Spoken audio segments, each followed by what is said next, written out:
Country పేరైతే మీకు చెప్పనండి. నా లైఫ్లో ఒక చెక్ ఇన్ కౌంటర్లో ఎంతసేపు ఎప్పుడు నుంచోలేదు. డెస్టినేషన్ గురించి ఏమైనా గెస్ట్ చేశారండి? క్లూస్ ఇస్తున్నాను.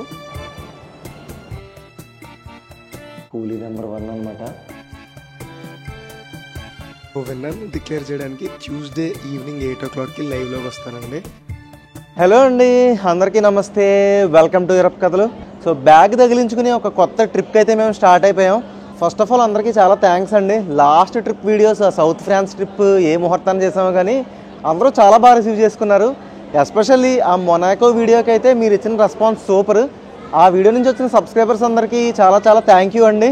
అండ్ వెల్కమ్ టు యూరప్ కథలు. సో ఈరోజు అయితే మేము యూరోప్లో ఒక కొత్త కంట్రీకి వెళ్ళబోతున్నాం. సో ఈ కంట్రీ ఏంటంటే చాలామందికి ఈ కంట్రీ పేరు కూడా తెలీదు. ఇప్పుడు ఏ స్విట్జర్లాండో, స్పెయినో, ఫ్రాన్స్ అంటే అందరికీ తెలుసు, కానీ ఈ కంట్రీ పేరు తెలీదు. చిన్న సస్పెన్స్.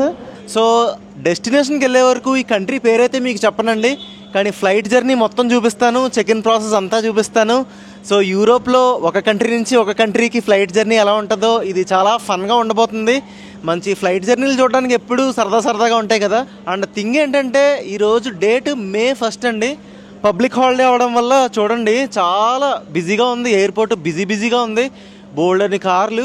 సో అందుకే మేము 3 గంటల ముందే వచ్చేసాం ఎయిర్పోర్ట్కి. అండ్ అలాగే మనకి వీడియోలు బిజినెస్ ఉంది కాబట్టి ఇంకా ముందే వచ్చేయాలన్నమాట. సో ఇంకా లేట్ చేయకుండా చెక్ ఇన్కి వెళ్ళిపోదాం. ఈ ఆర్లీ ఎయిర్పోర్ట్ కూడా చూపిస్తాను, ఇంకా చాలా ఇన్ఫర్మేషన్ ఇస్తానండి. సో ఈ ట్రిప్ వీడియోస్ అయితే సూపర్గా ఉండబోతున్నాయండి. మంచి నేచర్, అద్భుతమైన హిస్టరీ, ఎంటర్టైన్మెంట్ అన్నీ ఉంటాయి ఈ వీడియోస్లో. So let's go. సో ఇదేనండి ప్యారిస్లో ఉన్న second important airport, Orly airport. Main airport వచ్చేసి CDG అంటారు, షార్ల్ డి గోల్ ఎయిర్పోర్ట్. అది చాలా పెద్దది అండ్ ఊరికి చివరిలో ఉంటుంది అనమాట. ఇప్పుడు మేము ఇండియా రావాలంటే ఆ ఎయిర్పోర్ట్కే వెళ్ళాలి. ఇక్కడ నుంచి అయితే ఉండమన్నమాట ఫ్లైట్స్. ఇక్కడ నుంచి మొత్తం యూరోప్లో ఉన్న వేరు దేశాలన్నింటికి ఇక్కడ నుంచి ఎక్కువ ఫ్లైట్స్ వెళ్తూ ఉంటాయి. చిన్న ఎయిర్పోర్ట్ అని ఏం చెప్పలేమండి, చాలా బిజీ ఎయిర్పోర్టే ఇది కూడా. చూస్తున్నారు కదా, జనాలు బాగా ఎక్కువ మంది వస్తున్నారు. అదిగోండి ఆర్లీ టెర్మినల్ 1, 2, 3కి ఇది ఎంట్రన్స్ అనమాట. ఇదంతా కూడా ఆర్లీ ఎయిర్పోర్ట్ పార్కింగ్ ఏరియా అండి. మనల్ని డ్రాప్ చేయడానికి వచ్చిన వాళ్ళు ఎవరైనా సరే ఇక్కడ 10 minutes ఫ్రీగా కార్ పార్క్ చేసుకోవచ్చు అనమాట. మనం ఇక్కడ చూస్తున్నాం కదా, ఆర్లీ 2, 3 అని ఉంది. టెర్మినల్ 2, 3. మనం టెర్మినల్ నెంబర్ 2కి వెళ్ళాలి. చూడొచ్చు ఎయిర్పోర్ట్ అంబియన్స్. అసలు ఎయిర్పోర్ట్ అంబియన్స్ ఎప్పుడూ బాగుంటుందండి. ఆ ఫీల్ వేరు. ఎయిర్పోర్ట్కి వచ్చినప్పుడు జస్ట్ ఇంకొక 2 గంటల్లో ఫ్లైట్ ఉంది, ఆ చెక్ ఇన్ చేయడము, ఇదంతా ఒక డిఫరెంట్ ఫీల్ అనమాట.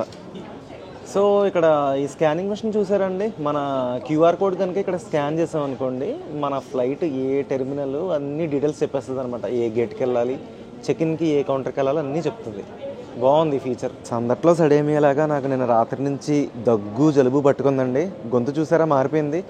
సో ఇంతకు మించి కనుక ఈ థ్రోట్ ఇన్ఫెక్షన్ పెరిగితే వీడియోస్ చేయడం కూడా కష్టమే. ఎలాగైనా ఫినిష్ చేస్తాననుకోండి వ్లాగ్స్, కానీ దేవుడి దయ వల్ల ఈ ట్రిప్ అంతా హెల్త్ బాగుండి హ్యాపీగా చేసేస్తాను అనుకుంటున్నాను. మన చెక్ ఇన్ గేట్ వచ్చేసి 21. సో 21 దగ్గరికి వెళ్దాం.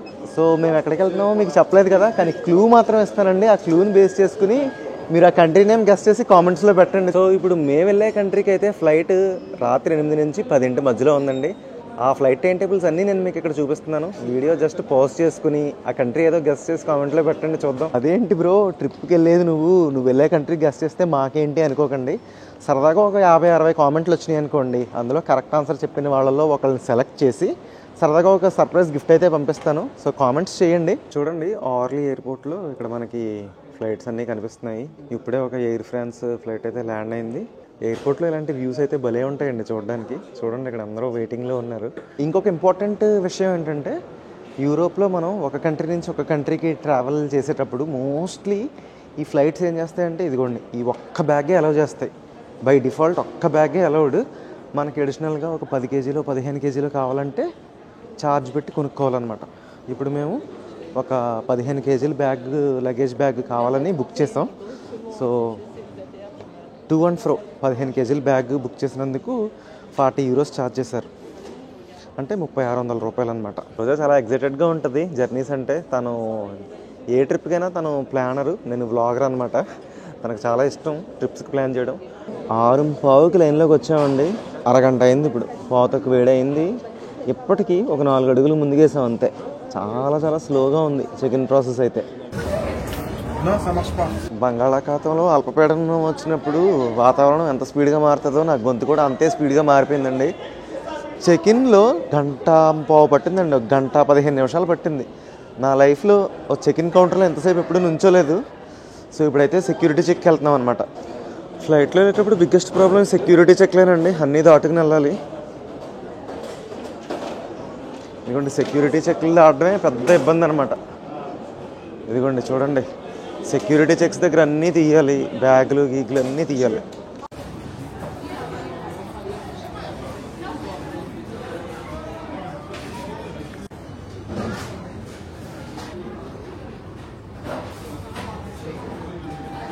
ఫ్లైట్ జర్నీ అంతా బాగానే ఉంటుంది కానీ ఈ check in process, security check మాత్రం నిజంగా హెడేక్ అండి. మా దగ్గర 2 బ్యాగ్స్ ఉన్నాయి. ఇప్పుడు మీకు జస్ట్ తెలియని వాళ్ళ కోసం చెప్తున్నాను. మనకి లగేజెస్లో 2 టైప్స్ ఆఫ్ లగేజెస్ ఉంటాయి. ఇదిగోండి, ఇది హ్యాండ్ బ్యాగ్ మనం కూడా పట్టుకెళ్ళేది. ఇంకొకటి ఏంటంటే belt luggage, check in luggage. అంటే పెద్ద పెద్ద బ్యాగ్స్ ఉంటాయి కదా, అవి మనం ఏ ఎయిర్లైన్తో ట్రావెల్ చేస్తున్నామో ఆ కౌంటర్ దగ్గరికి వెళ్ళి అక్కడ డిపాజిట్ చేసి మనం అక్కడ దానికి సంబంధించిన రిసీట్ తీసుకోవాలన్నమాట. అదే చెక్ ఇన్ ప్రాసెస్. ఫస్ట్ చేయవలసింది అదే. అది అయిపోయిన తర్వాత సెక్యూరిటీ చెక్ దగ్గరికి వస్తాం అనమాట. అంటే మన హ్యాండ్ లగేజెస్ కూడా అక్కడ తీసి పెట్టాలి. అండ్ మన దగ్గర వాచ్లున్నా, బెల్ట్లున్నా అన్నీ తీయాలన్నమాట బయటికి. అండ్ ఈ హ్యాండ్ లగేజ్లో కొన్ని ఐటమ్స్ అలౌ చేయరండి. సో ఇప్పుడు లిక్విడ్స్, వాటర్ బాటిల్స్, ఇప్పుడు ఫర్ ఎగ్జాంపుల్ నా బ్యాగ్ చూడండి, నా బ్యాగ్ సెక్యూరిటీ చెక్లో వేసాను, అది పక్కకి వెళ్ళింది. ఎందుకంటే నేను ఇందులో కఫ్ సిరప్ పెట్టి మర్చిపోయాను అనమాట. సో అందుకని పక్కకి వెళ్ళింది. సో ఫ్లైట్ జర్నీ చేసేటప్పుడు ఈ హ్యాండ్ లగేజ్లో క్యారీ చేయకూడని ఐటమ్స్ అనేవి ఎప్పుడు పెట్టుకెళ్ళకూడదు అనమాట. సో ఇప్పుడైతే మేము సక్సెస్ఫుల్గా ఫినిష్ చేసాం. 6:15కి లైన్లో నుంచున్న వాళ్ళవి 7:45కి వచ్చాం ఇప్పుడు బయటికి. అంటే చెక్-ఇన్కి, సెక్యూరిటీ చెక్కి ఇంత టైం పట్టింది, ఏకంగా చాలా టైం పట్టింది. ఇంతసేపు ఎప్పుడు నుంచోలేదు అసలు. సో ఇప్పుడైతే మన ఫ్లైట్ ఉండే గేట్ దగ్గరికి అయితే వెళ్ళిపోతున్నాం. సో ఇదిగోండి, ఎయిర్పోర్ట్ లోపల మనకి చాలా స్టోర్స్ అవి ఉంటాయి. ఏదైనా స్నాక్స్ కానీ, ఫుడ్ కానీ ఏం కావాలన్నా తీసుకోవచ్చు అనమాట. ఎయిర్పోర్ట్ అంబియన్స్ అయితే చాలా బాగుంది. ఈరోజు కామ్గా ఉంది. లోపలికి వచ్చేసిన తర్వాత చాలా బాగుంది. బయట అంతా గోలగోలగా ఉంది కానీ టెర్మినల్ లోపలికి ఎంటర్ అయ్యాక కొంచెం ప్రశాంతంగా ఉంది. ప్రపంచంలో ఎక్కడికి వెళ్ళినా కూడా ఎయిర్పోర్ట్లో వస్తువులు మాత్రం కాస్ట్లీగానే ఉంటాయండి. ఇదిగోండి, ఇప్పుడైతే మేము 2 వాటర్ బాటిల్స్ తీసుకున్నాం. స్పెషల్గా చెప్పాలంటే ఎవియాన్ బ్రాండ్, ఇది ఫ్రెంచ్ బ్రాండ్ అండి. ఇది చాలా చాలా పాపులర్ అనమాట. ఎస్పెషల్లీ ఇక్కడ సూపర్ మార్కెట్స్లో ప్రతి చోట దొరుకుతుంది కానీ ఇండియాలో మాత్రం పిచ్చ ఎక్స్పెన్సివ్. ఇది ఇక్కడ కూడా ఎక్స్పెన్సివే. సపోజ్ ఎయిర్పోర్ట్లో కాబట్టి మేము ఈ 2 బాటిల్స్ 5 euros కొన్నామండి. 5 euros అంటే మీకు 450 రూపాయలు ఈ 2 వాటర్ బాటిల్స్. సో ఇక్కడ ఒక ఫ్యాక్ట్ చూపిస్తున్నాను చూడండి మీకు. ఇదిగోండి, విరాట్ కోహ్లీ యూజ్ చేసే డ్రింకింగ్ వాటర్ ఇదన్నమాట. సో చూసారా, విరాట్ కోహ్లీ యూజ్ చేసే water Evian natural spring water, Evian brand. So ఇక్కడ మేము 1 లీటర్ వాటర్ 450 రూపీస్ ఖర్చు పెట్టి తీసుకున్నాం. సేమ్ 1 లీటర్ ఇండియాలో కొనాలంటే 1000 రూపాయలు కాస్ట్ అవుతుంది. చూడండి, అమెజాన్లో చూపిస్తున్నాను మీకు. అంటే డబల్ కాస్ట్ అనమాట.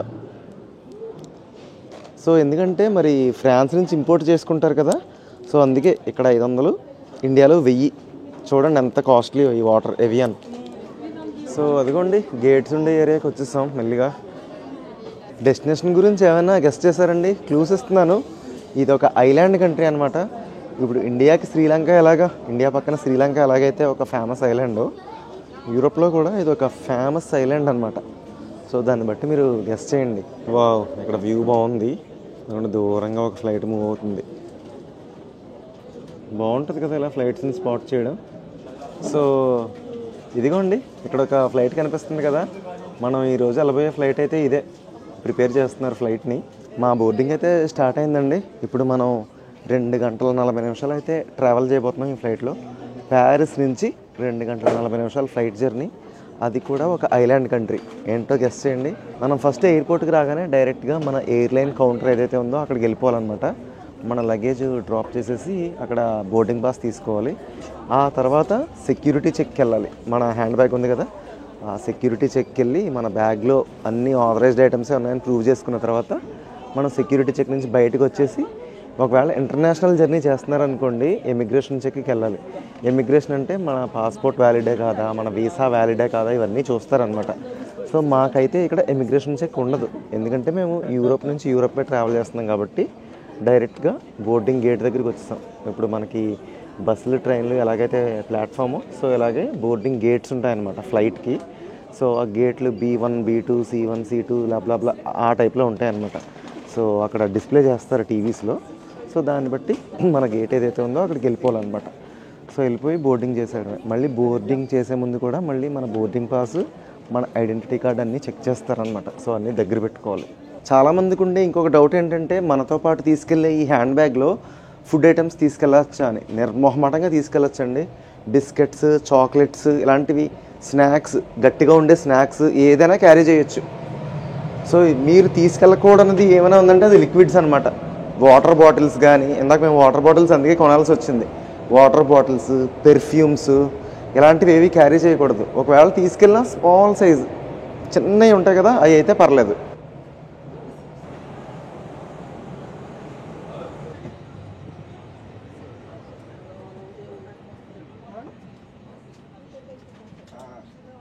తొందరగానే బోర్డు అయిపోయామని చూసారా. ప్రస్తుతానికి అంతా ఖాళీగానే ఉంది. అండ్ ఇదిగోండి ఇలా హ్యాండ్ లగేజెస్ పెట్టుకోవడానికి పైన మనకి ర్యాక్స్ ఉంటాయన్నమాట. ఫస్ట్ బోర్డు అయిపోయామనుకోండి, హ్యాపీగా మనం ఈ ర్యాక్స్లో పెట్టేసుకోవచ్చు లగేజ్. ఇదిగోండి నా బ్యాగ్ అయితే నేను పెట్టేశాను. ఫ్లైట్ అయితే ఆల్మోస్ట్ ఫుల్ అయిపోయిందండి. చూడొచ్చు టేక్ ఆఫ్కి రెడీగా ఉంది.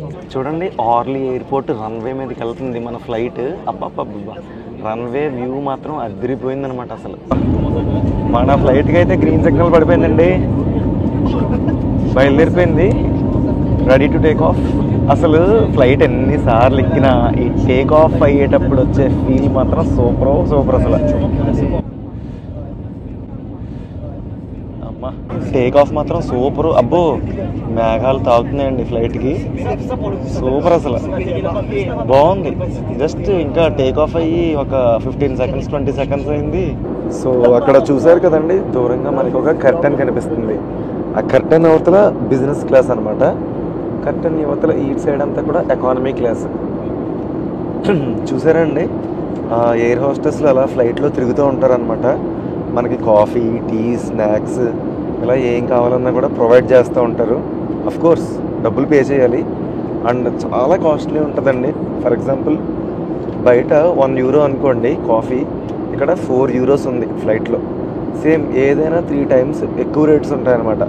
సో ఆ ఫుడ్ మీద, సర్వీస్ మీద వీళ్ళు ఎక్కువ డబ్బులు సంపాదిస్తారు ఇలాంటి ఎయిర్లైన్స్ ఏదైనా సరే. ఫ్లైట్లో మనకి ఈ పైన డిఫరెంట్ కైండ్స్ ఆఫ్ బటన్స్ ఉంటాయండి. అందులో ఈ బటన్ ఏంటంటే ఫ్లైట్ అటెండెంట్ని పిలవాలనుకోండి, మనకి ఏదైనా సర్వీస్ కావాలంటే కాఫీ కానీ, టీ కానీ, ఫుడ్ కానీ ఏదైనా హెల్ప్ కావాలన్నా ఆ బటన్ పిలిస్తే వాళ్ళు వెంటనే మన దగ్గరికి వస్తారనమాట. ఈ స్పెసిఫిక్ బటన్ ప్రెస్ చేసి అదిగోండి లైట్ వెలిగింది చూసారా. సో అలా మనం లైట్ ఆన్ చేసుకుని ఏదైనా చదువుకోవచ్చు అనమాట. సో అదిగోండి అలా ఎయిర్ హోస్టెస్ అలా తిరుగుతూ ఉంటారు. మనం ఏదైనా హెల్ప్ కావాలంటే అడగచ్చు. అండ్ ఇవి బస్సెస్లో కూడా ఉంటున్నాయి కదా ఫ్యాన్స్ అనమాట. అవి ఎలా ట్విస్ట్ చేస్తే మన వైపుకి గాలి వస్తుంది అనమాట. అండ్ ఇది మన సీట్ ఆపోజిట్లోనే ఫుడ్ ట్రే కూడా ఉంటుంది. ఏదైనా ఫుడ్ తినేటప్పుడు సింపుల్గా ఎలా అనుకుని ఇక్కడ పెట్టుకుని మనం ఫుడ్ తినేసిన తర్వాత సింపుల్గా క్లోజ్ చేసేయచ్చు అనమాట. అండ్ ఈ ఫ్లైట్ చెప్పాను కదండి బడ్జెట్ ఫ్లైట్. లెగ్ స్పేస్ అయితే చాలా చాలా తక్కువగా ఉంది. చూడండి బడ్జెట్ ఫ్లైట్ అనిపించుకున్నాడు. అండ్ ఇక్కడైతే ఛార్జింగ్ పోర్ట్స్ ఉన్నాయి. సో ఛార్జింగ్ పోర్ట్స్ ఫీచర్ అయితే నాకు నచ్చింది ఈ ఫ్లైట్లో. మనకి దగ్గరలోనే ఛార్జింగ్ పోర్ట్స్ బాగున్నాయి, పనిచేస్తున్నాయి కూడా. చిన్న mirror, toilet commode and small wash basin. చూడండి ఇది ఎంత చిన్నగా ఉందో. అండ్ ఇక్కడ టిష్యూ పేపర్స్ ఉంటాయి. అండ్ ఫ్లష్ చేయాలంటే ఇదిగోండి పెద్ద సౌండ్ వస్తుంది చూడండి. ఇప్పుడు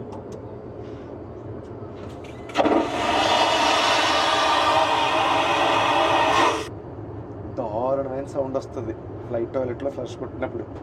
ఇది డివైస్ హోల్డర్. నేను ఇప్పటి వరకు ఏ ఫ్లైట్లో చూడలేదండి. ఇది సింపుల్ ఫీచర్. ఇక్కడ ఉందా చిన్న ట్రే లాగా ఉంది కదా, దీని మీద ఫోన్ పెట్టుకుని మనం ఏమైనా మూవీ కానీ ఏదైనా చూసుకోవచ్చు అనమాట. చాలా బాగుంది ఫీచర్. ల్యాండ్ అవ్వడానికి రెడీగా ఉన్నామండి. Thank you. ఇదిగో మనల్ని పికప్ చేసుకోవడానికి బస్సు వచ్చింది. ఈ బస్సు ఎక్కేసి మనం టెర్మినల్ దగ్గరికి వెళ్ళాలన్నమాట. మనల్ని తీసుకొచ్చిన స్టాఫ్ మెంబర్స్ కూడా ఇదిగో ఈ బస్సు ఎక్కారు. మనం వచ్చిన ఫ్లైట్ మోడల్ అయితే ఎయిర్ బస్ A320 అండి. ఎయిర్ బస్ అనేది ఫ్రెంచ్ కంపెనీ. మనం ఫ్లైట్ దిగిపోయిన తర్వాత వాళ్ళు ట్రక్లో తీసుకొచ్చేసి లగేజెస్ ఇలాంటి బెల్ట్ మీద వేసేస్తారు. సో మనం ఇక్కడ లగేజెస్ కలెక్ట్ చేసుకోవాలి. మన బ్యాగ్ అయితే వచ్చేసింది చూడండి, 15 కేజీలు అనమాట. మనం 15 కేజీలు లగేజ్ పర్చేస్ చేసాం. సో నేను ఇప్పుడు చాలా డీటెయిల్స్ చెప్పాను కదండి, మీలో చాలామందికి తెలిసే ఉండొచ్చు. జస్ట్ తెలియని వాళ్ళ కోసం అండ్ కొంతమంది ఎవరైతే అసలు ఫ్లైట్ జర్నీ మీద అవగాహన ఉండదు కదా, వాళ్ళకు ఒక ఐడియా రావడానికి చెప్పాను అనమాట. ఆ ఫ్లైట్ టూర్ కానివ్వండి, ఆ చెక్ ఇన్ ప్రాసెస్, ఈ లగేజ్ తీసుకునే ప్రాసెస్, ఇదంతా తెలియని వాళ్ళ కోసం చెప్పాను. సో ఇప్పుడు మా తక్షణ కర్తవ్యం ఏంటంటే క్యాబ్ బుక్ చేసుకుని డెస్టినేషన్కి వెళ్ళాలి. సో ఎంతకీ మీరు ఏమైనా గెస్ట్ చేయగలిగారా? ఐలాండ్ కంట్రీ అని చెప్పాను, యూరోప్కి శ్రీలంక లాంటిదని చెప్పాను. సో రాబోయే వీడియోస్లో మాత్రం సూపర్ డూపర్ లొకేషన్స్ ఉంటాయి. నా గొంతుతో మాత్రం కొద్దిగా అడ్జస్ట్ అవ్వండి, చెప్పాను కదా. సో ఇప్పుడైతే క్యాబ్ బుక్ చేస్తున్నాం. వచ్చిన తర్వాత బయట ఊరు ఎలా ఉందో కూడా జస్ట్ 1 మినిట్ చూపిస్తాను, చూడండి. సో ఇదిగోండి ఎయిర్పోర్ట్ బయటకు వచ్చాం. బాగుంది, మంచి వెదర్ ఉంది, కామ్గా, పెద్దగా క్రౌడ్ కూడా లేదు. వచ్చేసిందండి ట్యాక్సీ, ఇదే. సో క్యాబ్ బుక్ చేసేసుకుని వచ్చేసామండి. మేము తీసుకున్న హౌస్ లొకేషన్కి వచ్చేసాం. లొకేషన్ బయట ఎలా ఉంది చూసారా, మొత్తం కామ్. ఎందుకంటే టైం ఎంత అయిందండి, మిడ్నైట్ అయిపోయింది, 12 o'clock. ట్విస్ట్ ఏంటంటే మనం 4th ఫ్లోర్కి వెళ్ళాలి, లిఫ్ట్ పని చేయట్లేదు. ఇదిగోండి కూలీ నెంబర్ 1 అనమాట. 15 కేజీలు మూట మోసుకుంటూ 4 floors ఎక్కాలి. ఇప్పుడు కొత్త దేశంలో బిగినింగే మనకి పెద్ద పని చెప్పిందనమాట. తప్పదు కదా. ఎక్కువ తొలిమెట్టు కొండని కొట్టు ఢీ కొట్టు అడుగులు నరసింహ.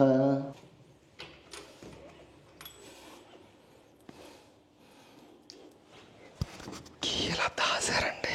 సో మొత్తానికైతే రూమ్ లోపలికి వచ్చామండి. ఏంటంటే ఇది షేర్డ్ అకామిడేషన్ అనమాట.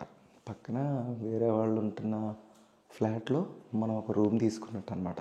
అంటే హాస్టల్స్ కంటే ఇది బెస్ట్. ఇదే రూము, బెడ్, రెస్ట్ రూమ్స్ బయట ఉన్నాయి. సో ఇదండి ప్యారిస్ నుంచి కొత్త దేశానికి మన ప్రయాణం. సో విన్నర్ని డిక్లేర్ చేయడానికి ట్యూస్డే ఈవినింగ్ 8 o'clockకి లైవ్లోకి వస్తానండి. వచ్చిన కమెంట్స్ నుంచి ఒక విన్నర్ని అయితే పిక్ చేద్దాం. సరదాగా సబ్స్క్రైబర్ ఇంట్రాక్షన్ కోసం పెట్టాను అనమాట ఇది. సో ఈ కొత్త కంట్రీ సిరీస్ అంతా ఫాలో అవ్వండి, చాలా బాగుంటుంది. అండ్ నా గొంతు కొంచెం బాగాలేదు, ఇంకా అడ్జస్ట్ అవ్వలేదు, sorry. And see you in the next video. Bye bye.